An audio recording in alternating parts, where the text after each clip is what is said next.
ସମସ୍ତେ ଖାଲି ଭୂତ ପାଇଁ ଏଠି ଆକ୍ସିଡେଣ୍ଟ ହଉନି। ପ୍ରକୃତ କାରଣ ହେଲା ଏ ଅଙ୍କା ବଙ୍କା ରାସ୍ତା ଆଉ ଏ ଦେଶୀ ମଦ ଭାଟି। ଏଇ ରାସ୍ତାରେ କିଛି ଦୂର ପୂର୍ବରୁ ଗୋଟେ ଦେଶୀ ମଦ ଭାଟି ଅଛି। ରାତି ହେଲେ ଲୋକେ ସେଠିକି ଆସନ୍ତି, ମଦ ପିଅନ୍ତି, ମାତାଲ ହୁଅନ୍ତି।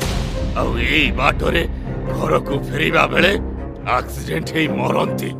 ଆଉ ଦୋଷ ମୋର ହୁଏ। ଆରେ ହଁ ତ, ଏ ଭୂତ ଠିକ କହୁଛି। ସତରେ ଏଇଟା ହିଁ ପ୍ରକୃତ କାରଣ। ଚାଲ ସମସ୍ତେ ପ୍ରଥମେ ସେ ମଦ ଭାଟିକୁ ଆମକୁ ଭାଙ୍ଗିବାକୁ ପଡିବ। ତାପରେ ଏ ରାସ୍ତା ବିଷୟରେ ଆମ ସରପଞ୍ଚଙ୍କୁ କହି ଏ ରାସ୍ତାକୁ ବନେଇବା। ହାଇରେ, ଯଦି ଭୂତ ପାଇଁ ଆକ୍ସିଡେଣ୍ଟ ହେଉନଥିଲା ତେବେ ଲୋକଙ୍କ ସାମନାକୁ ଆସି ଡରେ କାହିଁକି ଆକ୍ସିଡେଣ୍ଟ କରାଉଥିଲ?